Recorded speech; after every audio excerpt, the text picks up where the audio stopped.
Les dépendances peuvent prendre le contrôle de la vie d'une personne plus rapidement que prévu, transformant le plaisir momentané en chaîne difficile à briser. Chaque jour de lutte contre la dépendance est une bataille interne avec des hauts et des bas constants. Mais que se passe-t-il vraiment dans le cerveau d'une personne dépendante? Et s'il existait des stratégies efficaces et rapides pour couper ces liens, démêler les mystères de l'esprit humain et les pièges de la dépendance n'est pas seulement un exercice scientifique, c'est une fenêtre sur de vraies solutions qui transforment des vies. Quelles sont ces stratégies? Comment fonctionnent-ils si rapidement? L'exploration de ces questions ne consiste pas seulement à comprendre les théories, il s'agit d'appliquer ces connaissances de manière pratique et de voir des résultats tangibles. Connaître les histoires réelles de ceux qui ont fait face à ces défis et les ont surmontés peut être le premier pas vers le changement. Comment ces personnes ont-elles pu renverser des situations qui semblaient désespérées? La réponse réside peut-être dans la façon dont nous percevons et faisons face à nos propres défis quotidiens. S'immerger dans ces récits, c'est ouvrir la porte à un nouveau départ, où le bout du tunnel est non seulement visible, mais réalisable. Comprendre la nature de la dépendance. La dépendance est une maladie chronique, souvent récurrente, qui provoque des comportements compulsifs ou la consommation de substances malgré ses conséquences néfastes. Elle se caractérise par des changements persistants dans le système de récompense du cerveau. Des substances, telles que l'alcool et les drogues, peuvent initialement déclencher un pic de dopamine, l'hormone du bonheur, qui récompense les comportements et crée des souvenirs agréables associés à la consommation. Au fil du temps, le cerveau a besoin de doses plus importantes pour atteindre le même niveau de plaisir, ce qui met en place un cycle de dépendance. Ce cycle est renforcé par le conditionnement du cerveau à répondre à l'environnement et aux stimuli entourant la consommation de substances, qui peuvent inclure des lieux, des personnes ou des émotions spécifiques. Par conséquent, comprendre la dépendance comme une maladie du cerveau est crucial pour la déstigmatisation et la mise en œuvre de stratégies thérapeutiques efficaces. Les traitements doivent être intégrés et axés non seulement sur la désintoxication physique, mais aussi sur la réhabilitation psychologique et la restructuration des habitudes nocives. Identification des déclencheurs. L'identification des déclencheurs est un élément essentiel du processus de rétablissement de la dépendance. Les déclencheurs sont des événements, des situations, des personnes ou même des états émotionnels qui peuvent provoquer le désir compulsif de consommer des substances ou de s'engager dans des comportements addictifs. En reconnaissant ces déclencheurs, les individus peuvent développer des stratégies pour les éviter ou y faire face sans rechuter. Cette sensibilisation est essentielle à l'élaboration d'un plan de rétablissement efficace qui minimise l'exposition aux risques et renforce les capacités d'adaptation. Par exemple, si quelqu'un remarque que le stress au travail est un déclencheur de la consommation d'alcool, on peut mettre en œuvre des techniques de réduction du stress comme la méditation ou l'exercice physique dans le cadre du traitement. Les thérapeutes peuvent aider à créer des plans d'urgence personnalisés qui comprennent des activités alternatives saines ou le soutien des amis et de la famille. De plus, l'utilisation de journaux de déclenchement peut aider à identifier les modèles non évidents qui nécessitent une attention particulière. Fixer des objectifs clairs. Se fixer des objectifs clairs et réalisables est essentiel dans le processus de rétablissement de la dépendance. Ces objectifs doivent être spécifiques, mesurables, atteignables, pertinents et limités dans le temps, SMART. Par exemple, au lieu d'un objectif vague comme « arrêter de boire », un objectif bien défini serait « s'abstenir de boire de l'alcool pendant 30 jours ». Se fixer de petits objectifs progressifs aide à créer un sentiment d'accomplissement, ce qui est crucial pour maintenir la motivation au fil du temps. En plus de se fixer des objectifs, il est important de mettre en place un système de suivi et de récompense. Un suivi régulier des progrès vous aide à rester concentré et à ajuster le plan d'action aux besoins. Célébrer les petites victoires peut renforcer les comportements positifs et renforcer l'estime de soi, qui est souvent ébranlée par la dépendance. Avoir le soutien d'un thérapeute ou d'un coach peut être essentiel pour aider à fixer ces objectifs et s'assurer qu'ils sont appropriés au contexte individuel de la personne en convalescence. L'importance du soutien social. Le soutien social joue un rôle crucial dans le rétablissement de la toxicomanie en fournissant non seulement un filet de sécurité émotionnelle, mais aussi un système de responsabilisation. La présence d'amis, de membres de la famille et de groupes de soutien peut offrir l'encouragement nécessaire pour continuer sur la voie du rétablissement. These relations permettent de la compréhension, de l'acceptation et une rétroaction positive, ce qui est essentiel pour relever les défis de la sobriété.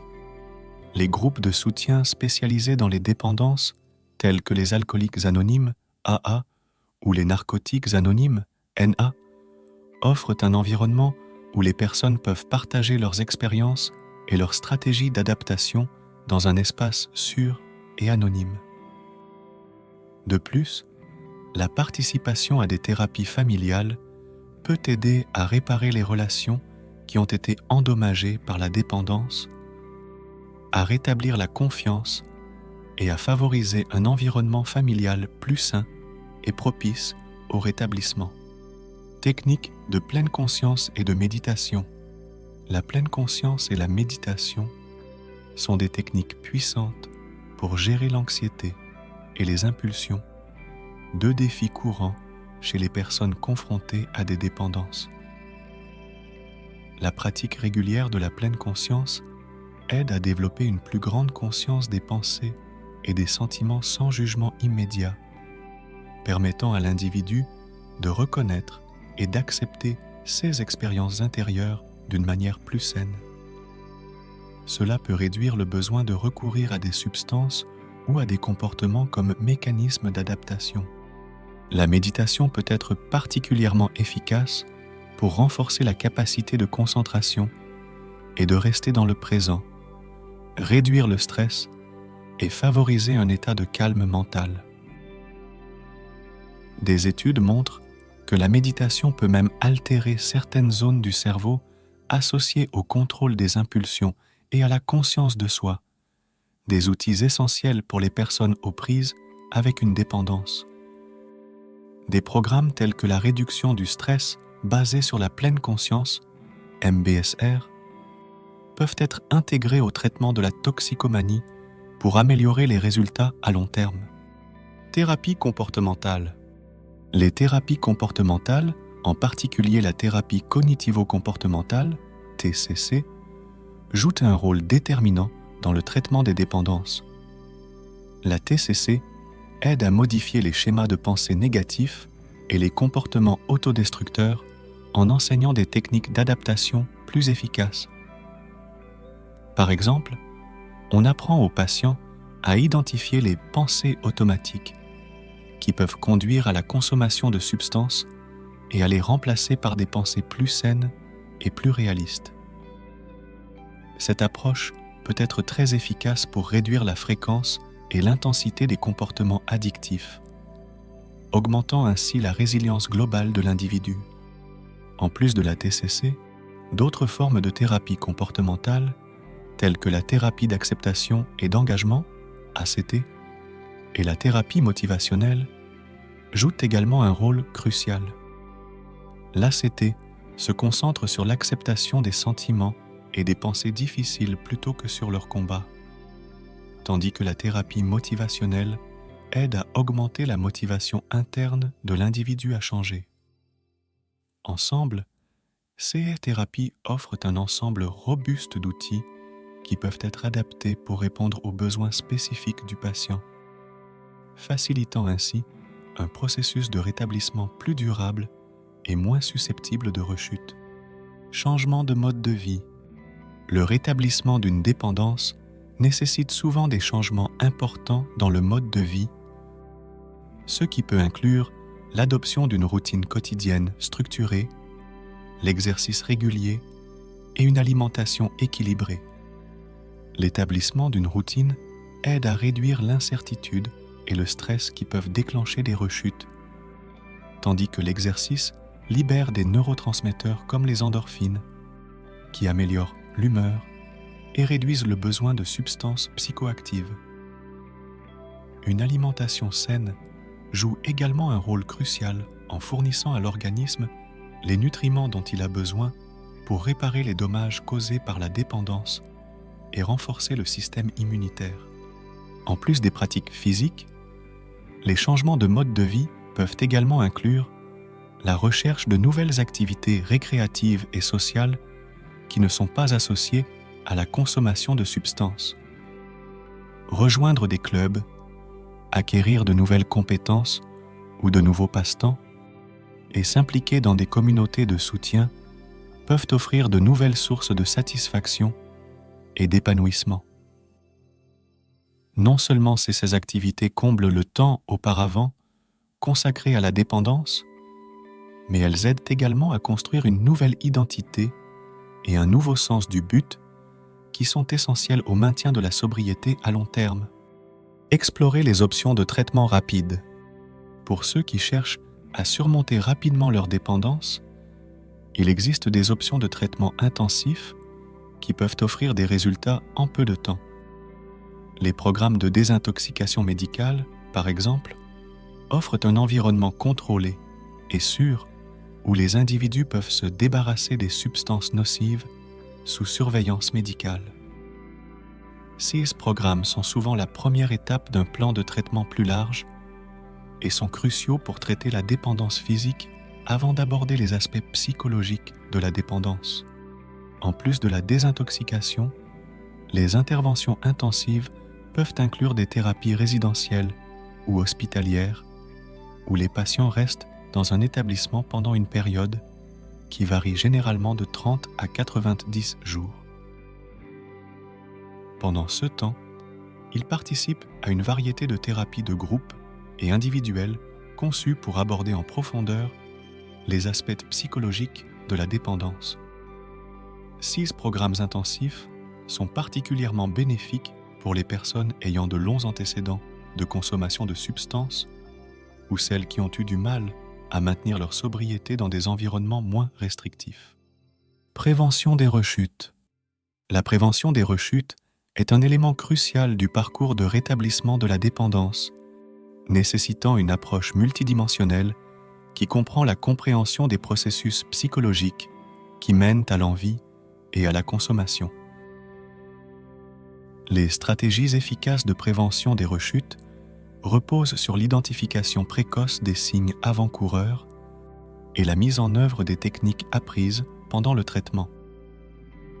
Des modèles tels que la prévention des rechutes de Marlatt mettent l'accent sur l'importance de comprendre des déclencheurs spécifiques et d'élaborer des réponses alternatives pour faire face aux situations à haut risque sans rechute.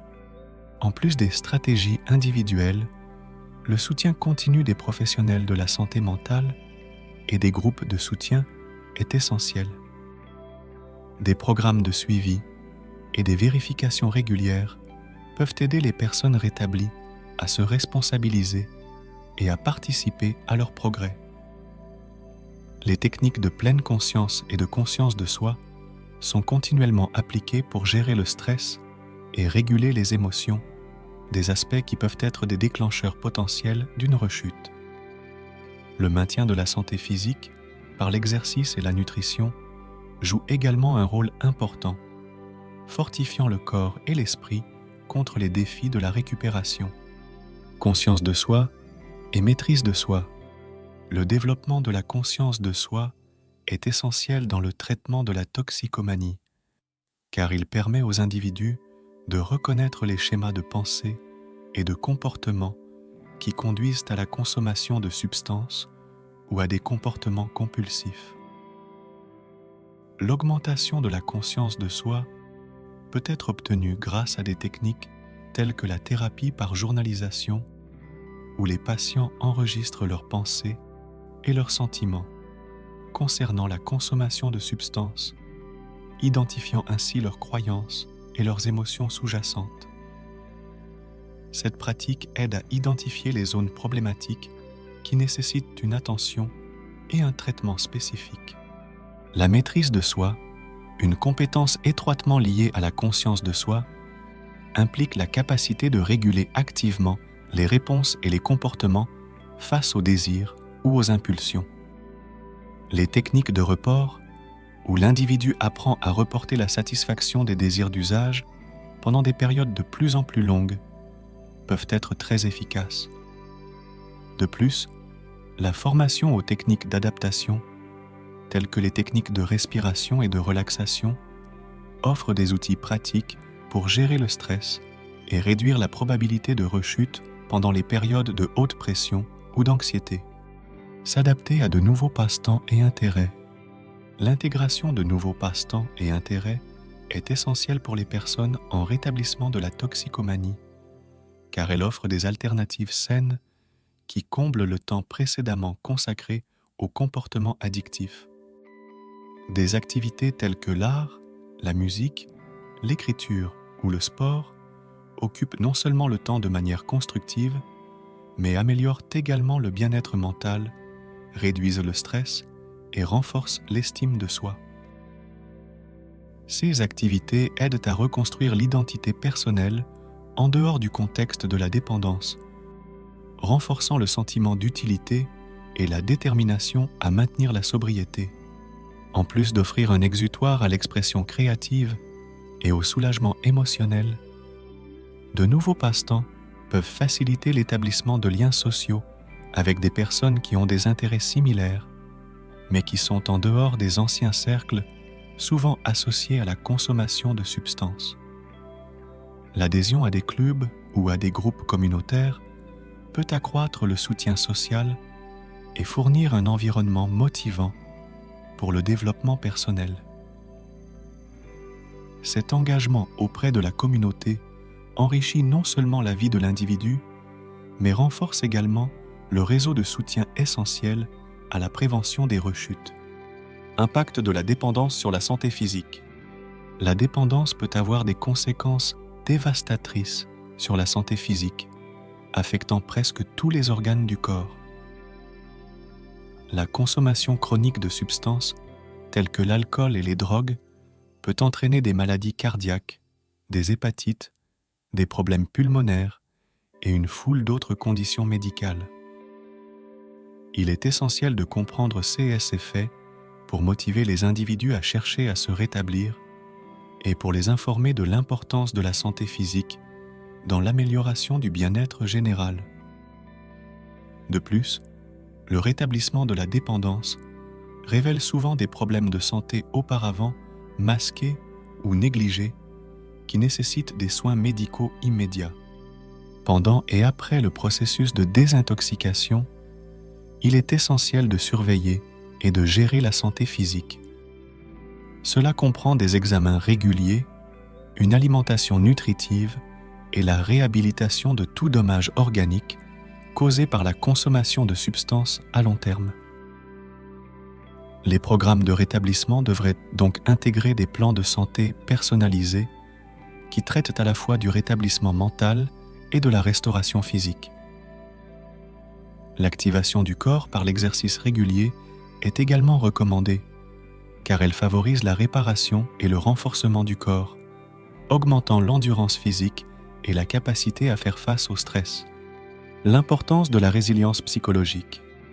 Le développement de la résilience psychologique est essentiel pour surmonter les dépendances, car il permet aux individus de mieux faire face à l'adversité et aux défis sans avoir recours à des substances ou à des comportements destructeurs. La résilience peut être renforcée par des thérapies qui mettent l'accent sur le renforcement des capacités d'adaptation, le renforcement de l'estime de soi et l'amélioration de la régulation émotionnelle. 6 compétences aident les personnes rétablies à maintenir leur sobriété face au stress ou aux déclencheurs, ceux qui favorisent une approche plus adaptative de la résolution de problèmes et de la gestion de la pression. Des techniques spécifiques, telles que l'entraînement à l'affirmation de soi, la pratique de la gratitude et la thérapie d'exposition, peuvent être utilisées pour augmenter la résilience. 6 pratiques permettent non seulement de réduire le sentiment d'impuissance face aux défis, mais aussi d'améliorer la communication et les relations interpersonnelles, des aspects souvent altérés par la dépendance. S'engager dans des activités de bénévolat ou de mentorat peut également renforcer la résilience en donnant aux individus un sentiment d'utilité et la possibilité de contribuer positivement à la société. Utilisation de la technologie dans le rétablissement. La technologie joue un rôle croissant dans le traitement des dépendances avec une variété d'outils numériques disponibles pour aider au rétablissement. Les applications pour smartphone peuvent aider à surveiller les comportements d'utilisation, les déclencheurs et les progrès de la sobriété, tandis que les plateformes en ligne offrent un accès à des thérapies virtuelles et à des groupes de soutien.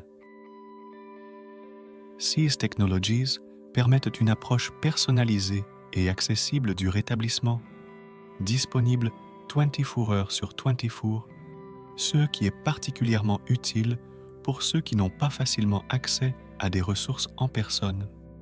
De plus, des programmes de réalité virtuelle sont en cours d'élaboration pour simuler des situations qui peuvent être des déclencheurs de consommation de substances, formant ainsi les individus à gérer ces situations de manière sûre et contrôlée.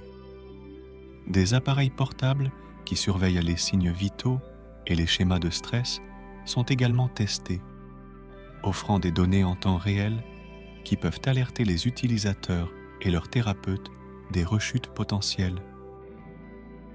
These Innovations représentent un complément précieux aux stratégies de rétablissement traditionnelles, offrant de nouvelles avenues pour une sobriété durable. Reconnaître les progrès accomplis, célébrer chaque étape franchie au cours du processus de rétablissement est essentiel pour maintenir la motivation et l'engagement envers la sobriété. Reconnaître les progrès ne fait pas seulement référence aux grandes réalisations, mais aussi aux petites victoires quotidiennes, comme résister à un déclencheur ou terminer un autre jour, une autre semaine ou un autre mois de sobriété. These Celebrations contribuent à renforcer l'identité positive de l'individu en tant que personne qui parvient à surmonter sa dépendance et à se construire une nouvelle vie. En plus des célébrations personnelles, il est important que les professionnels de la santé, la famille et les amis reconnaissent et valident les efforts de la personne en convalescence. Les mots d'encouragement et de reconnaissance peuvent avoir un impact significatif sur le bien-être émotionnel et l'estime de soi de la personne en convalescence. Les thérapies de groupe et les réunions de soutien sont d'excellentes occasions de partager les réussites et les défis, favorisant un environnement de compréhension mutuelle et de soutien continu. Au fur et à mesure que nous explorons les profondeurs de la dépendance et les moyens de la surmonter, il devient clair que le parcours du rétablissement est aussi individuel qu'universel. Chaque histoire de réussite éclaire non seulement la voie vers de nouvelles possibilités, mais renforce également une vérité puissante. Le changement est possible. Mais que pouvons-nous apprendre d'autres de ces réalisations? Et comment ces résultats peuvent-ils être transformés en outils encore plus efficaces pour ceux qui sont encore en difficulté? Les réponses à ces questions ont le potentiel de remodeler la vie, non seulement des personnes en rétablissement, mais aussi de leur famille et de leur communauté. Après tout, surmonter les dépendances ne consiste pas seulement à traiter un individu, mais à guérir une société. Alors, quels autres secrets l'avenir du traitement de la toxicomanie nous réserve-t-il? Et comment pouvons-nous appliquer ces leçons pour créer un impact encore plus grand? Ce sont des questions que nous continuerons à explorer, toujours à la recherche de nouvelles solutions et de nouveaux espoirs pour ceux qui font face à cette bataille difficile.